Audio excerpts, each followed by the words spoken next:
Mereu m-am întrebat ce gust avea chifteluțele suedeze în Suedia. Doar cum aș putea să rezolv chestia asta? Să aflu ce gust au în Suedia, la mama lor.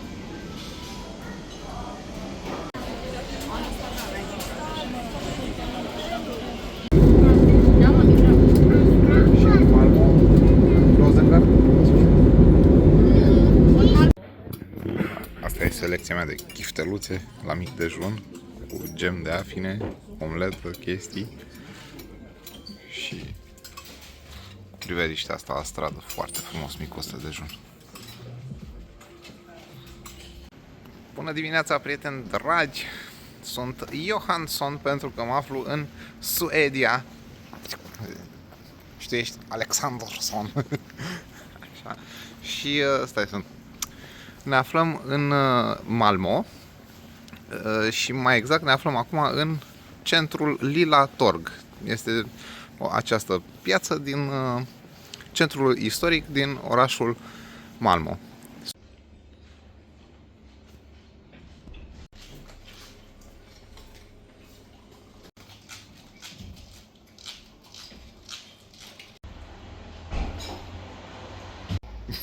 Te-am prins!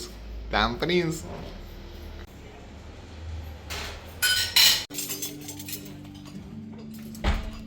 Locul pentru mic dejun este spectaculos și variat. Ce mișto e! Dar locația e foarte, foarte frumos aici. Foarte frumos. Cred că e printre cele mai frumoase săli de mic dejun care eu am fost. Și runda 2 cu dulce, cu clătite, cu gem, dulciuri. N-am mâncat dulciuri de 3 săptămâni. Și tot el. Din ce am mai înțeles de la oameni care se plimbă așa prin Suedia, că sunt foarte multe magazine de SH-uri. Sunt foarte pasionați de chestia asta de SH, de recircula produse. Și de adevăr, dar uite cât de frumos sunt magazinele. Și chiar e o plăcere să mergi printr-un astfel de SH.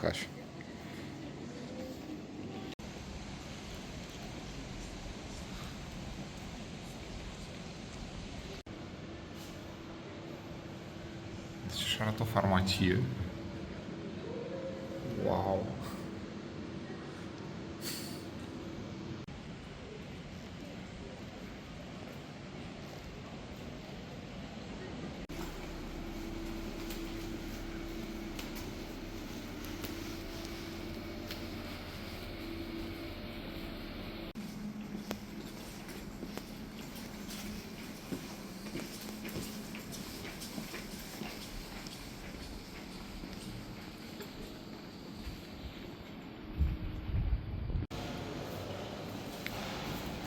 Asta e gara din Malmö.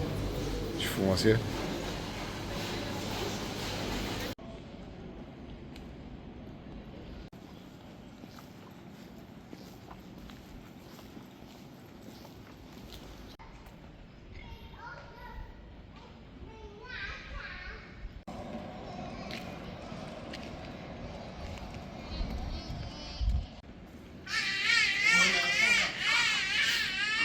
Mamă, ce-i dă! L-a zăpăcit, i-a dat-o fix la ureche. Mereu am fost fanul lemnului aparent și construcția asta vechi. Saxone, cred că saxone sunt, da? Mi s-a părut așa foarte cozy, că au rămas așa, au trecut testul timpului foarte bine. De ce Malmö? Pur și simplu am găsit pe Wizz Air cele mai ieftine bilete de avion, au fost aici, a fost 380 de lei și practic poți vizita două țări în același weekend, adică ajungi în Suedia, iar din Suedia pe podul Oresund faci până în Danemarca, în capitala acesteia, în Copenhaga, faci jumătate de oră. Și mi s-a părut așa foarte mișto să vizităm și Suedia și Danemarca în același weekend. Deci recomand, biletele găsiți pe Wizz, de la aeroport până în oraș sunt autobuze, dar prețurile deci sunt extrem de piperate. Am mâncat 2 burgeri gen un fel de Mac, Burger King, ceva al lor, au fost, nu exagerez nimic, au fost 90 de lei, 2 burgeriși, așa. Deci, și nu la restaurant, adică nu, fast food, da, comandai pe display și așa. Nu ți-ai luat telefon. Extraordinar. O micuță problemă administrativă.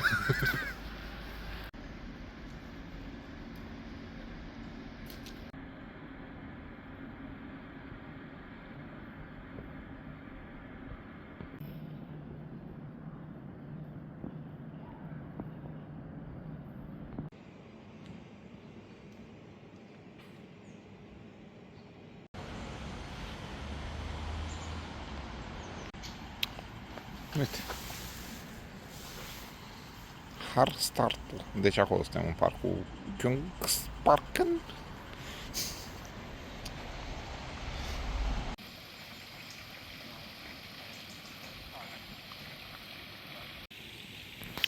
În acest parc se află castelul din Malmö.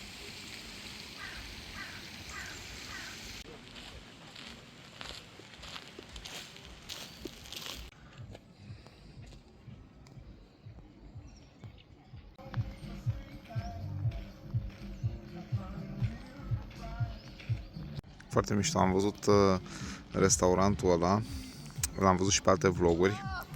Da, noi abia am mâncat micul dejun. Ei își cresc totul în grădinile lor. Și vând aici ce au de sezon și ce cresc. Mă rog, îți dai seama că mai cumpără și alte chestii, că nu a fi chiar totul. Dar zic așa, mișto. Mișto ideea. Și mergem către moara aia. Mereu mi-am dorit să văd o moară de asta scandinavă. O moară de vikingi. Mereu am fost impresionat de morile astea. Și o chestie care am observat-o și ieri în Copenhaga și aici, sunt lângă o baltă. Bă, nu miroase deloc ca apă stătută, nu știu cum să explic. Și la noi, dacă mergi la o baltă, la o ceva, sau pe unde am fost, nu neapărat la noi, prin majoritatea țărilor miroase a baltă, a stătută, a ceva. Bă, aici nu miroase incredibil și cel mai impresionant a fost în Copenhaga. Bă, frate, nu mirosea deloc, pentru că au avut un amplu proiect de curățare a malului. Bă, deci nu pot să explic, adică miroase a flori aici. Deci în niciun caz nu miroase a baltă. Și altă chestie, am observat tineri în general în țările astea scandinave ies foarte mult în natură. Adică acum e 9 și un pic dimineața. Adică la ora asta majoritatea dorm. Ce frumos am amenajat aici.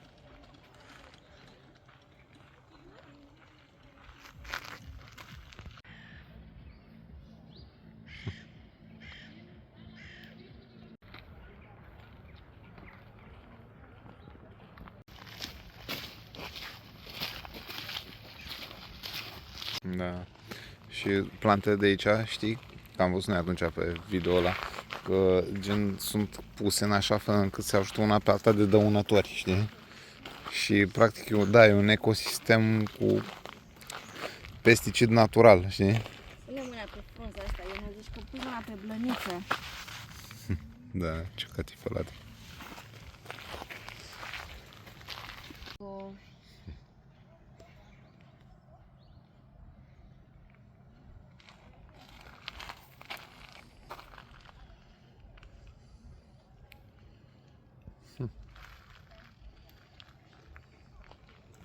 Da, și ei parcă puteau să le gătească, nu? Așa am văzut. Da. Se găteau aici. Fie puteau să le culeagă, da, la restaurant, da? fie să le... Porția da, aia zilnică când veneau să lucreze, li se dădea să dea legumele, da, mișto.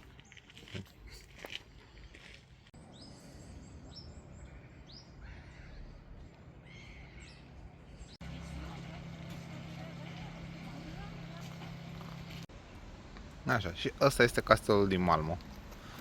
Mai mult despre istorie, nu știu. Mergeți la școală. Mergeți la școală, căutați, aveți ChatGPT, dacă vreți istorie. Eu vă arăt, ăsta este castelul din Malmö.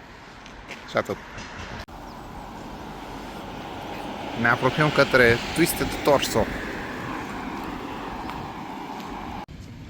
Vrea să-l salvăm. Se uită direct, nu vrea.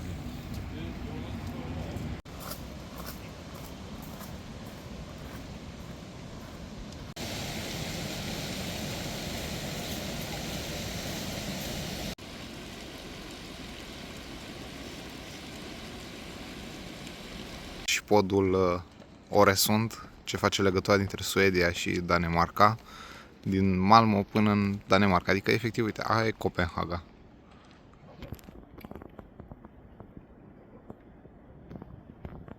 Foarte tare. Inginerie, inclusiv au creat o insulă artificială prin care intri și ultimii kilometri îi faci cu trenul sau mașina pe sub mare. De sub merge trenul pe deasupra autostradă, deci, construită în Marea Baltică, deci, ce vorbești, frate? Inginerie. Și în anii 90 construit.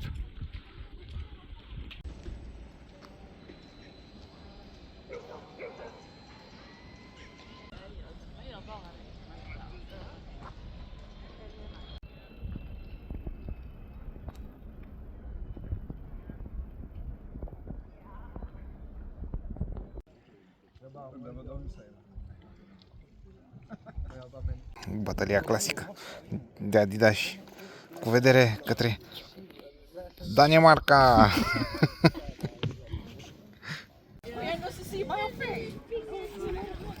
Ce curajoși sunt.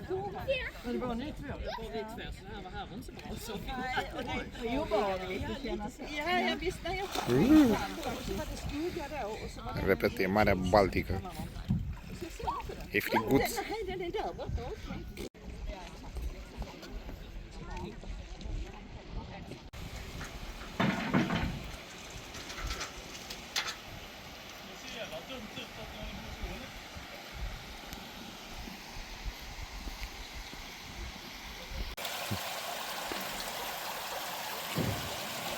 Ce fântână frumoasă.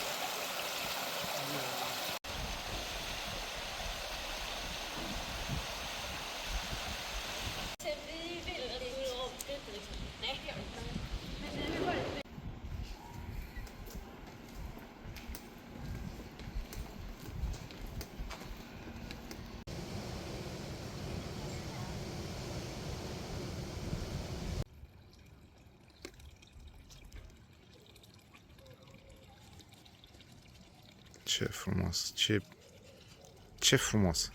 Nici n-am alte cuvinte decât ce frumos.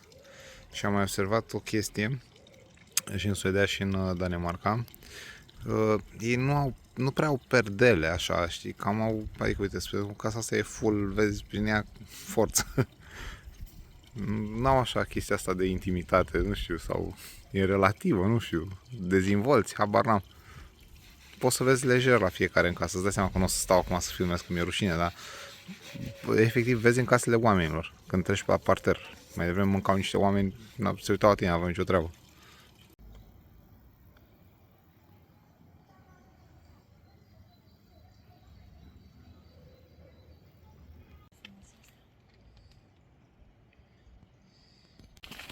Da, un pic am vrut.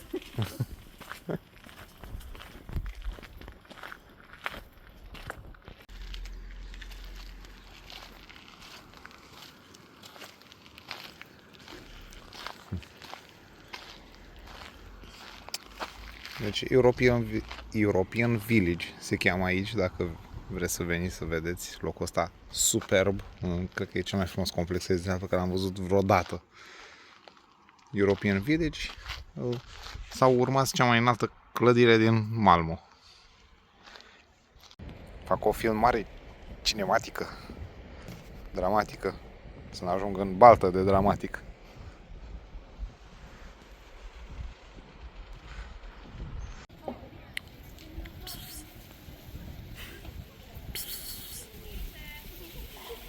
Învârte-te, învârte-te, hai. Așa, învârte-te. Așa. Și acum dă-te jos. Oh my god, nu! Dă-te jos, dă-te jos, dă-te jos. Dă-te jos. Nu, că știu cum e. Dă-te mai jos. Pentru YouTube, dă-te jos. De dragul YouTube-ului.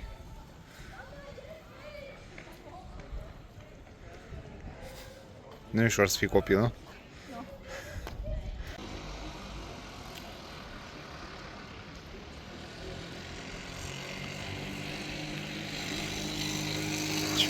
restaurare și o pizza la fundație aici, la intrare. E prima dată când văd o clădire cu balcon care nu are, nu e așa tip grilaj.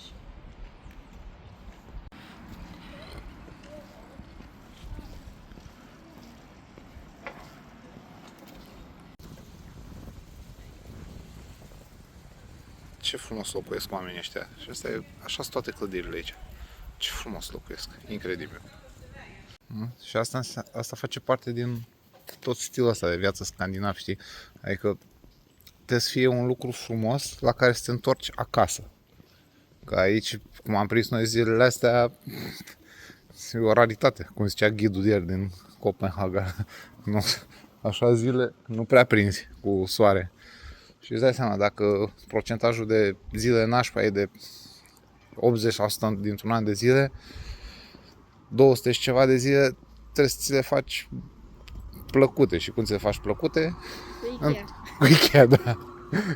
Nu, când te întorci acasă, în primul rând clădirea. Clădirea e frumoasă. Îți inspiră așa un sentiment că ai venit acasă, în interior. La fel, lumini difuze. Uite, hai încolo că e frumos. Trebuie să mai luăm și noi o pământ. Așa, da, lumini difuze, diverse decorațiuni, plante. Știi? Asta înseamnă, de fapt, stilul de viață. Un echilibru între loc de muncă și viața personală. Te cerți mai puțin cu nevasta. Te vezi mai puțin cu pisicile. Și tot așa. Asta înseamnă stilul de viață scandinav. Aceasta este Malmö, în Suedia. Uite cum arată o școală publică de stat în Suedia. Nimic nu este vandalizat, nimic nu este... Totul e în regulă, da, două grafituri la mișto așa aici. Deci, da, uite ce parculeț au, în primul rând să vii aici cu bicicleta. Pentru că altă parte importantă ca orașul să fie pentru locuitori și al locuitorilor acestuia este să muți mașinile, să renunți cât mai mult la mașină. Și eu sunt foarte pro chestia asta. Chiar dacă sunt pasionat de mașini, poți să te urci în mașină, să te duci către munte, nu știu, sau către o destinație unde ai tu nevoie, nu neapărat să faci orice drum cu mașina. Eu și soția mea de foarte multă vreme, bine, noi avem și noroc că stăm în autopen și cât de cât poți să te descurci cu bicicleta, noi mergem la cumpărături cu bicicleta, ne deplasăm cât de mult putem cu bicicleta. Și asta e o parte foarte importantă pentru un oraș, ca să fie verde. Uite, nu, deci de când sunt aici n-am simțit miros de noxe și au foarte multe chestii pentru oameni. Uite, activități. Ți-ai găsit activitate? Poți face și alpinism în public. Ce tare, frate. Cât de tare. Și uite, o zi de duminică, asta e un drum. Nu e nicio mașină. Nimic.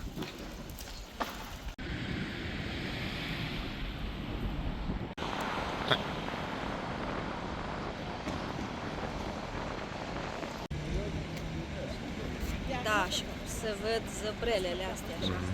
Ah, ia.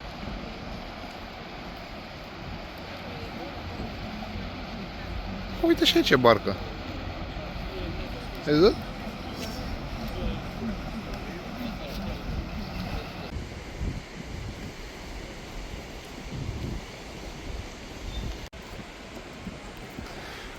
Altă chestie mișto legată de stilul ăsta de viață scandinav. Vezi că nu faci mai mult de, nu știu, 100-200 de metri și ai locuri, ai văzut în tot orașul, adică nu neapărat aici că ești undeva în centru. Ai văzut și pe străduțele laterale că ai locuri unde să stai, amenajate. Vrei tu să zici ceva? Că eu am pornit camera. Ai camera spre mine. Eu am camera spre tine, da. Asta vreau să arăt, adică uite, aici au făcut niște șezlonguri. Și astea treptele sunt făcute ca să stai. Deși sunt pe tot orașul sunt făcute locuri în care oamenii poate să stea, pur și simplu. Foarte, foarte, foarte mișto și contribuie la chestia asta să scoți oamenii în stradă. Și să fie fericiți. Ce te bălângă.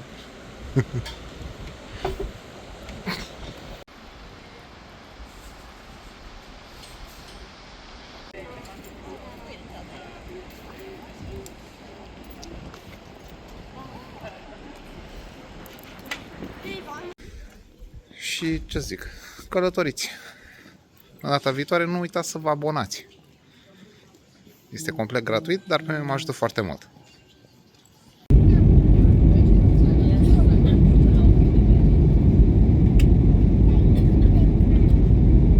Pa Suedia, pa Danemarca.